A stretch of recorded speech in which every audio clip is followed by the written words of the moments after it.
Hi, I'm Vibreen Samuels and welcome back to another episode of Soul Stirring Astrology, where I'm sharing my Sun sign series, and today it's the Sun in Leo. So Leo follows Cancer, and in Cancer's world we were in the lunar, nocturnal, unconscious, feminine world of Cancer. The Sun emerges into Leo, so it's full of sun and brightness and vitality and power and strength. In medical astrology, Leo rules the heart, and it also rules the fifth house. And words that are associated with Leo are authority, power, confidence. And a key phrase is I will. There's a very definitive aspect to the Leo personality. Now, in ancient Egypt, people worship the sun god Ra, and he had two boats. One he would sail in as the sun was rising, and then the second one he would sail in to go below the horizon during the twilight hour. And so Egyptians, they looked to Ra to bring them warmth and light that the whole earth needed. Now, there are a couple of ways in which the sun could be experienced, either as like the mundane ruler of your core identity or as the esoteric ruler. So as the mundane ruler, here it's about really connecting with this sense of being brave, being confident, being the leader so that you can overcome your enemies.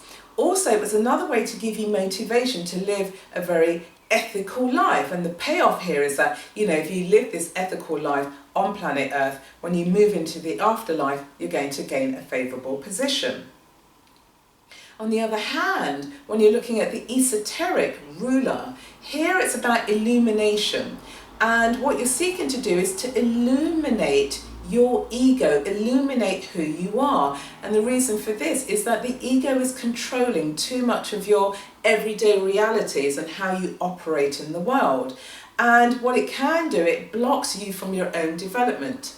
And so with the illumination, it's showing you that ways of being and ways of operating are no longer serving you because they're too ego-driven. What then happens is you're thrown back onto yourself, to your inner resources. It's a time for mature reflection and for introspection. And what you're doing here is you're paying attention to that inner conversation. You're listening, it's guiding you, it's giving you clues, it's giving you pointers, it's leading you to this new sense of identity, the identity that really enables you to really bridge that gap, because what you're seeking here with the Leo personality or the fifth house personality is a sense of wholeness, to be who you truly are. And there's a conflict here because the ego drives you so much that you're unable to see that there are other dimensions in the world. Now, as I mentioned, that Leo rules the fifth house, and the fifth house is about fun, it's about vitality, it's about children, taking risks, gambling, starting that new business, as well as creative self-expression. And also it's the height of summer, so there's a sense of lightness, it's freedom, it's flexibility, it's about really projecting but also receiving the rays from the sunshine. Now, as a Leo adult and as a Leo parent, you recognise that your children are not an extension of you. You recognise that they are people in their own right, and you want to give them freedom to develop into who they are. At the same time, as a Leo adult, you're the one who's running the show at the end of the day. And if there are any changes that need to be made to your world, for example, you've got an opportunity to take up a new job on the other side of the world, then you're very much the type of parent who the children fit within your parameters, not the other way around, which could be the way that some Cancerian parents parent their children. Now, one of the things that may come to your attention is that there's a crisis that takes place. And the reason for the crisis is that the inner lion is sleeping. It's been sleepwalking through life. You haven't awakened to the possibilities and the potentials for the fifth house. And you must bring some level of ventilation to your fifth house. Otherwise, you're going to be frustrated. There's going to be this inner turmoil, and if it's not handled, then you can meet something from the outside world that brings it to your attention, hence the crisis. Now, the 5th house opposes the 11th house, which is the house of the collective. And then again, look at it from the point of view that Leo opposes Aquarius, which is equally about the collective. And they're both ruled by Uranus. And so what happens is it's this recognition that if there's a transit that's moving through the 11th house, which is opposing your 5th house activities, or if there's a transit moving through Aquarius, which is opposing your sun in Leo, this is the crisis point. This is what will awaken the sleeping lion that therefore enables you to be roaring. And it's the roar of frustration because you now can see that you haven't been paying attention to giving an outlet to your creative self-expression, to liberating yourself, whereby this other dimension is able to show itself freely and expressively.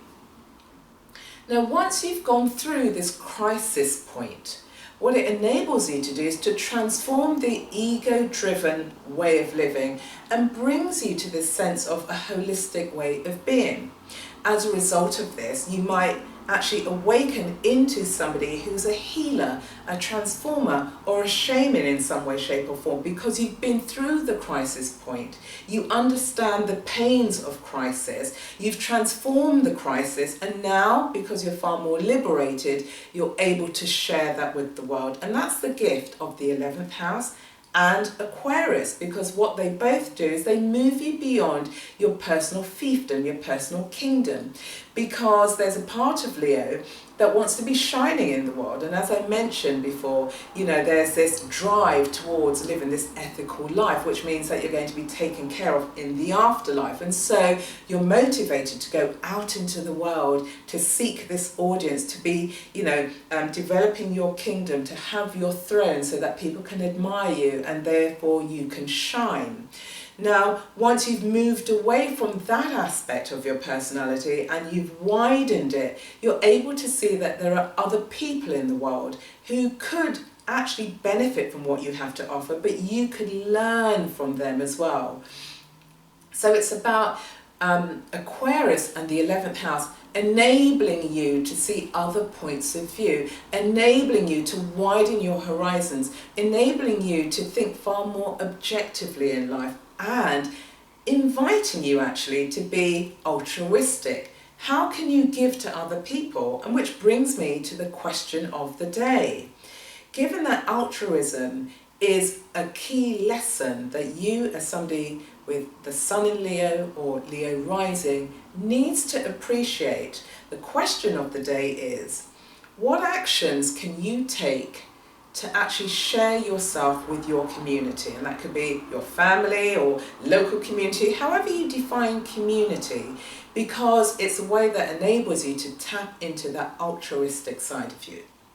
So that's it with the sun in Leo, or if you've got a packed 5th house, how are you able to bring the wonderful gifts to life so that you can illuminate not only your own heart, but also the hearts of other people.